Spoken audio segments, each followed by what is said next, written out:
Alright, so hello everyone. So I'm going to speak about the cognitive value of video games. So I think it's not uncommon, maybe if it becomes a bit rare these days, to hear that video games are stupid and mind-numbing. Against that frequent sort of complaint, I wish to argue today that video games have a cognitive value. By this term, I will mean that video games can be explanatory, insightful, or informative. They may impact what it is that one believes or understands. So I will call video game cognitivism the view according to which video games are cognitively relevant or valuable.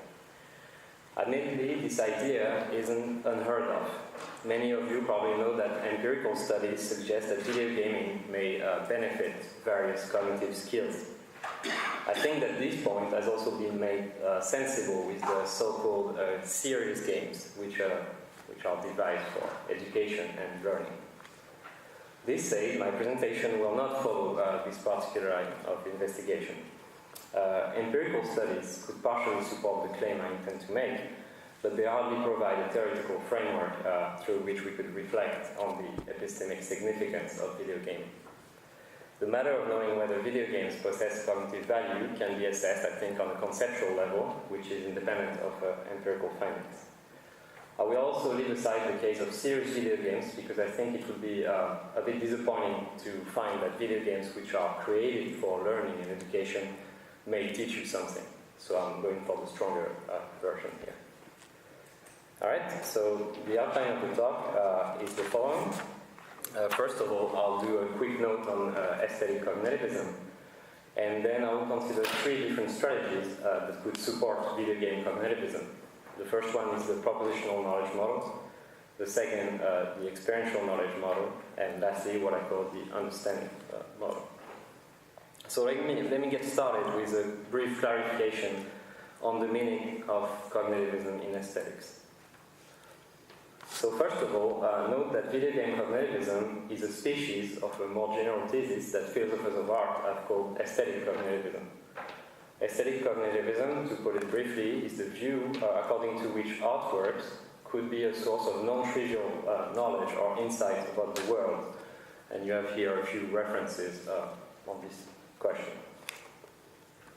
So it should be stressed right away that aesthetic cognitivism doesn't amount to the mere claim that artworks can stimulate a cognitive activity. For this clearly is trivially true.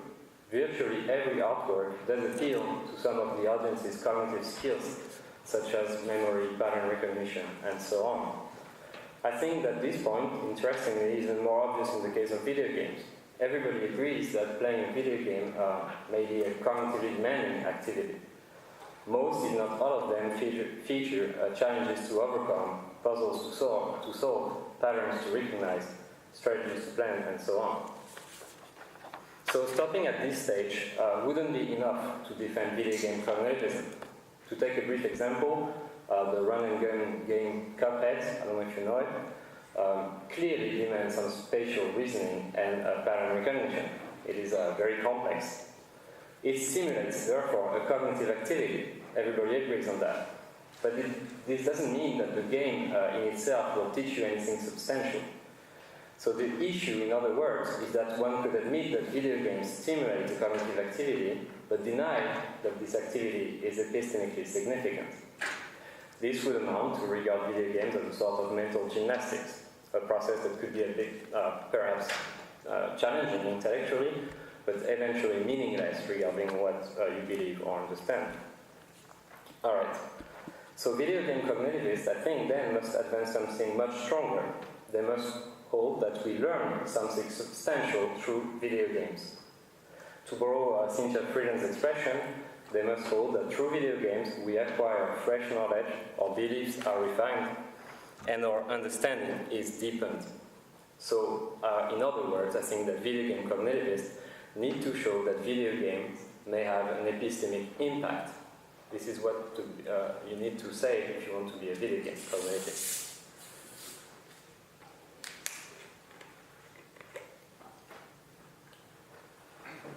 Okay, so in what follows, I will examine three different strategies which could support video game cognitivism. The first strategy I will turn my attention to is what I call the propositional model.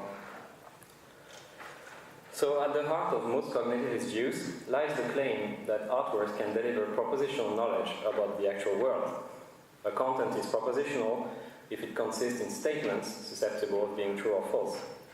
Traditionally, as you probably know, the model of propositional knowledge is the following. S knows that P, if and only if. S believes that P is true, and S is justified in believing that P. Now, some aesthetic cognitivists have argued that artworks can deliver knowledge thus understood. My question then is the following. Isn't the same move available to video game cognitivists? Some, perhaps, will want to say that we may acquire true beliefs by playing video games. This seems plausible at first glance because a large number of video games feature accurate elements or information about the actual world. They do so, for instance, by depicting actual or historical events, places, and characters.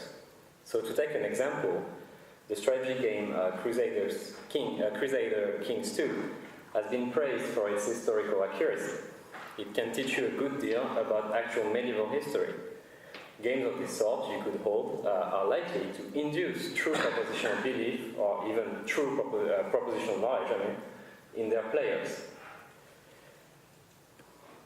It should be said, though, that this faithfulness to the fact is rather exceptional in video games. Most of them, indeed, do not depict real-world elements but are fictional throughout. Still, video game cognitivists could reply that video games need not feature factually accurate elements to induce propositional belief or even knowledge. So, what you could argue is that video games provide you with some conceptual knowledge. So let's take an example. The survival adventure game The Last of Us is a fictional narrative in which Joel, a cynical character, progressively bonds with Ellie, a young teenage girl. As the story goes, Joel softens up and shows more and more care towards Ellie and correlatively towards existence. Now, some cognitivists might hold that playing this game can make you form the presumably true conceptual belief that friendship is essential to a fulfilled life. From Joel's example, you may come to reappreciate the central value of amical or filial love. Alright, so you have the general idea or picture, and the question is, should we say then that video games can be a source of propositional belief or even knowledge? I think we shouldn't, for there are several problems with this particular claim or strategy. So the first problem is what I call the irreducibility problem. For many video games, it seems difficult, if not impossible, to express propositionally what it is that you learned after playing them. Consider, for instance, Tetris. The game consists in the manipulation of blocks on the screen, without any background story or overall plot. It seems that games of this sort are hardly reducible to a propositional content. There is no obvious message that the game is trying to convey or express. So, we could object that many video games do not fit the propositional knowledge model. A second issue is what Stolnitz called the cognitive triviality of art. According to him, the propositional content of many artworks will generally turn out to be completely trivial. I think that the same argument or objection could be made against video game cognitivism. What do you learn, for instance, if you play Counter-Strike, aside from the very trivial or mundane idea that teamwork is necessary to succeed? If the cognitive value of video games reduced to such fortune cookies platitudes, players wouldn't learn anything they don't already know. The cognitive content of video games wouldn't be substantial and then couldn't have any real epistemic impact. So a final issue with the propositional model is the so-called problem of justification. Even if one granted that video games could produce non-trivial and true belief about the world, it seems that those beliefs would never seem justified. Indeed, video games almost never bother to explain why what they depict or express, if anything, is true. They do not construct arguments. They do not offer evidence. For this reason, even if you acquired a true belief from a video game, you wouldn't be justified in believing it on the sole basis of playing that game. But then, even if video game could generate belief or true belief, they could never produce knowledge. For recall that, as we said before, knowledge traditionally is not simply true belief, but justified true belief. Alright, so as everything that I've said so far suggests, the propositional model doesn't seem the most promising if you want to defend video game cognitivism. Then let us consider another strategy that I call the experiential knowledge model. So we could follow many aesthetic cognitivists and argue that artworks yield a different sort of knowledge that is often called experiential knowledge, or sometimes subjective or phenomenal knowledge. Experiential knowledge doesn't amount to knowing that a certain proposition is true. Rather, it is a matter of knowing what it is like to have a given experience or to be in such and such situation. According to many cognitivists, fictions could deliver this particular sort of knowledge. Reading Orwell's 1984, for instance, could make you realize what it is like to live in a totalitarian state. This type of strategy, clearly, is available to video game cognitivists. For instance, in the indie game This War of Mine, I don't know if you know it, you take up the role of civilians caught in the middle of the war, and the point of the game is basically to survive to pillagers, lack of food, and so on. Prior to playing that game, you may have a very blurry picture of what the daily condition of war victim is like. And after playing that game, it seems correct to say that you have gained some sort of insight or knowledge of what the daily life of a war victim is like. Of course, people who defend this strategy will want to distinguish between direct and indirect experiential knowledge. The first covers what it is to experience X, and the second, what it is like to experience X. While playing Grand Theft Auto, for instance, I've killed a lot of innocent civilians, but of course, I have not gained any direct experiential knowledge of what it is to be a murderer. At least I hope so. So, surely there is a massive difference between first-hand and imaginary experience of a situation. We adopt an attitude of pretense or make-believe toward fictional content. And for the proponents of this strategy, this attitude allows us to gain or form some specific sort of knowledge. Okay, so this experientialist model or experientialist strategy, I think, has the merit of grasping how video games could prove cognitively valuable even if they didn't reduce to propositional content. But you have a few problems with this strategy as well. The first issue is that it's uncertain that experiential knowledge counts as knowledge at all. It is unclear, for a start, how you could evaluate it as true or false. Additionally, the problem of justification reappears here again. Although it seems correct to say that playing This War of Mine gave me further insight on the condition of war victims, the game doesn't provide evidence that its depiction of what it is like to be a war victim is actually accurate. It could perfectly be, indeed, that this representation is partial, unreliable, or inaccurate. Nothing, if we stick to the game itself, allows to prove that this isn't so anyways. So the problem in brief is that experiential knowledge seems to lack the proper criteria to qualify as knowledge. A second issue is what I call the proximity problem. To gain experiential knowledge from a fiction, what is represented must be something that one could possibly experience, relate to, or empathize with. The experientialist model suggests that the fictional content must somehow resemble or correspond to real life.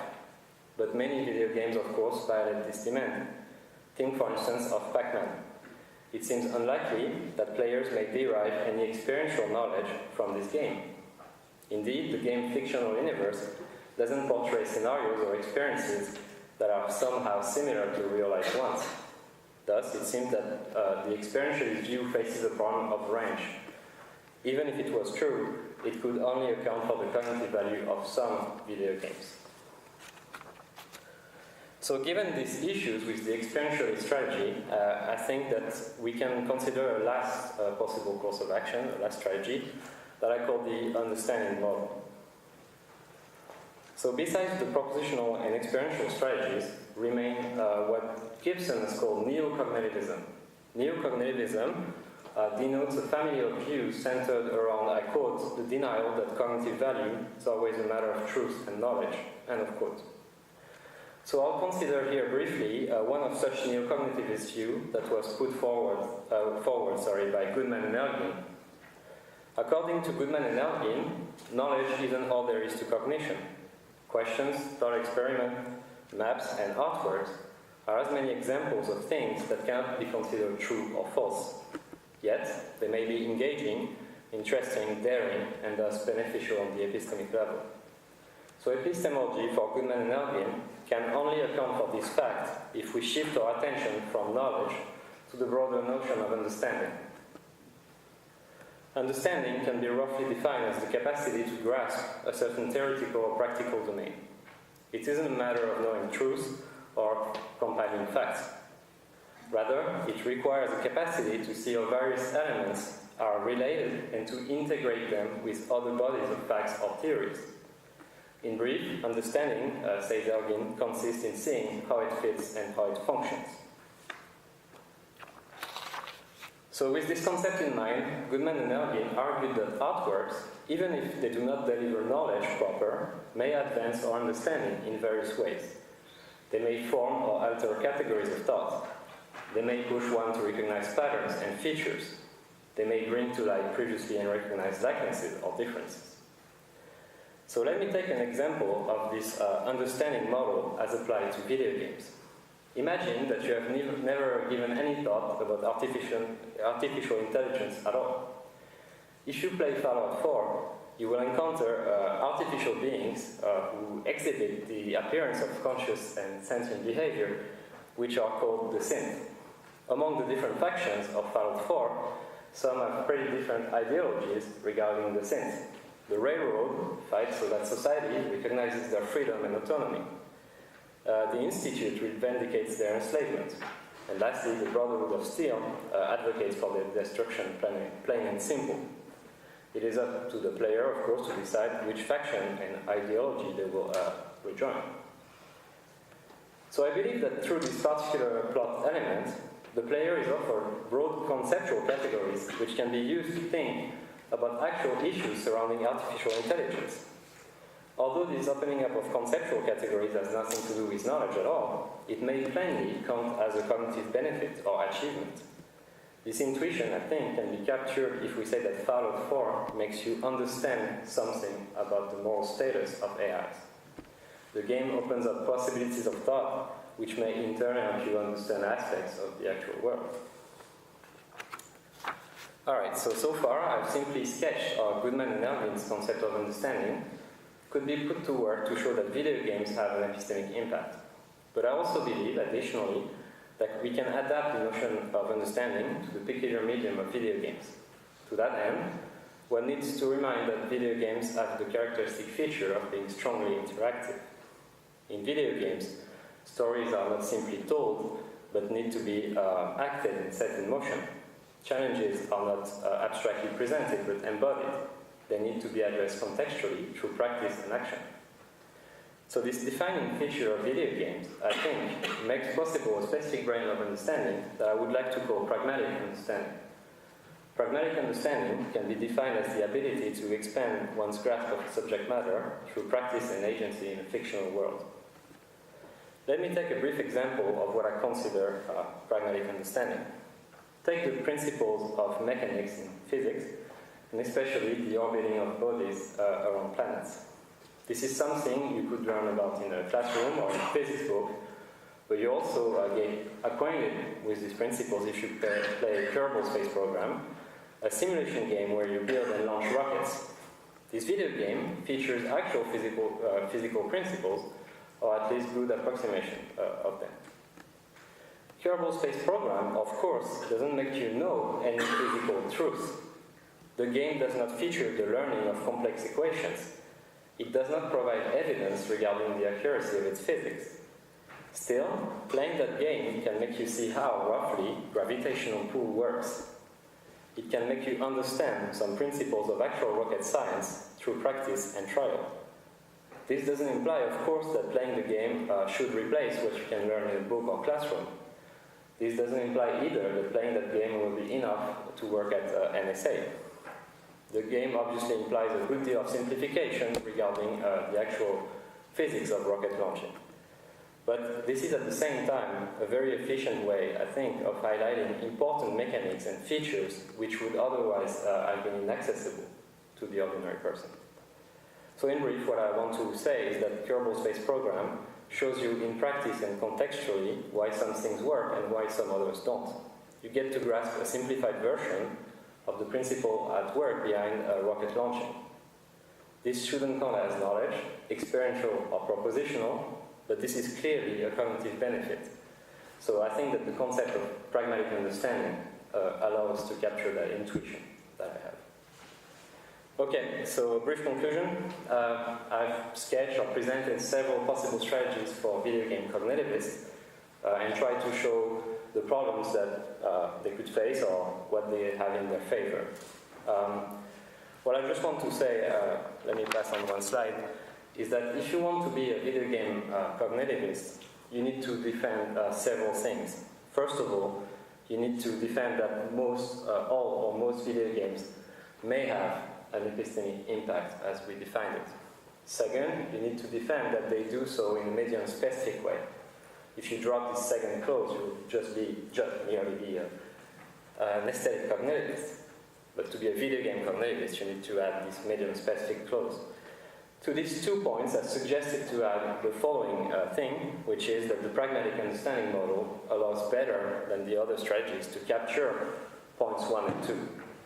So this leads me to the following idea. The cognitive value of video game lies in their making players understand various subject matters, theoretical or practical, through practice and agency in fictional worlds.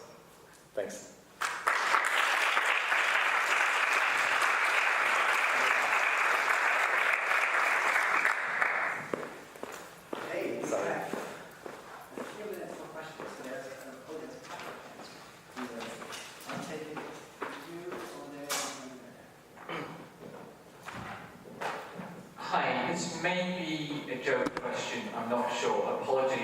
Missing something really obvious, but I think you skipped out a sense in which video games are intrinsically, cognitively, propositionally valuable, which is when you play a video game, you learn a subset of decisions the designers made. Now, in a sense, that's trivial knowledge, but it's not trivial knowledge from which no inferences can be made. And indeed, if you play a video game and pay attention to it, you can figure out quite a lot about what the designers were doing. And if you play lots of games, you can start to figure out patterns about the industry, which I think meets your first 2 criteria on your conclusion slide. Most video games have this epistemic impact, and they do so in a way that is specific to the video game industry. Yeah, okay. So I like what you're saying. There is only one trouble with that. It sounds like you're pointing at we can learn about video games, and I think that if you want to be a cognitivist, you need to claim that we learn something from the artworks about the world, not about the artworks themselves. So if I play a lot of Mario or whatever, in the end I will learn a lot about how to design a good platform game, or I don't know what. But that exists in the world, and video game companies exist in the world. Yes, yeah, okay, so... we can continue this discussion. Yeah, but I actually agree with that, yeah. It seems this conference is a perfect venue to ask such questions. So now it's Peter there. Okay. We can swap, it's fine. Yeah, I actually called it Peter, John, and then it's you, but maybe I've overlooked you. Okay. So my second, well, half of my question was just answered, so I'll put that to one side. I just have a small question then, which is the middle part of your presentation. Perhaps it was the okay, so my question was, what's the difference between the understanding model and simulation theory? So a flight simulator is an extreme example where you learn how to fly a plane. And I'd say GTA and learning how to fight or kill people is spurious because there's obviously there's no simulation of how to punch someone, which is generally what you do if you walk down the street in GTA. But perhaps if you have a game that uses a punching bag, or the way that martial arts people use a wooden dummy, you might get closer to a simulation that could be considered a game, perhaps a sport. So what I want to know is, how does this differ from the way that people describe a simulation? All right, thanks. That's a good question. Actually, the simulation view, as I was thinking about it, was more to me in the experientialist model, because when you talk about simulation, you're generally assuming that you're taking up the role of somebody, or like pretending to do a certain activity. And this is how Gibson talks about simulation theories. He puts them in the experientialist side. So I actually would be open probably to integrate the notion of simulation in the understanding model, but I think that you may understand things without the means of simulation as well. So I don't know if I would completely identify these two notions, or I need to think more about which relations we could think between these two notions. But I'm almost sure that you can be a simulation theorist and defend the experientialist model somehow, but you could also defend the same views in the understanding model. So, yeah. John, and you, or did you raise your hand? I thought you were. Yes, and as a small defense of the propositional model, perhaps, I think it's a very good thought that the cognitive value most relies on what you call an understanding. But it seems to me there should be a room for a propositional model as well. It seems to me that you require too much if you require that the game requires and uses or gives the player justification. But it seems to me that it's very often the case, not always, but very often the case that what you only need to be pointed out a certain fact in order to have knowledge of it. It's like I think literature often looks like that. Perhaps even though the game can provide you with a justification or the fact that friendship is valuable, it can make you aware of it in a way that you can supply the justification yourself, so to speak.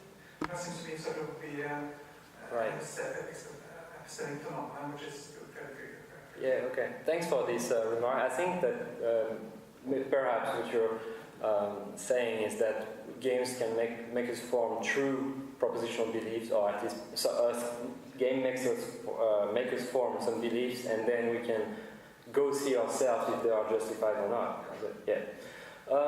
Yeah, this is good. This is good, but the problem is that the propositionalists, they generally want to say that video games, or artworks anyways, produce knowledge and not simply belief, because a belief obviously can be false, whereas knowledge cannot. So you have all these interesting differences between knowledge and beliefs here, but I'm actually much in favor of what you're saying. For instance, Crusaders Kings 2, I think, can induce true propositional belief in their players.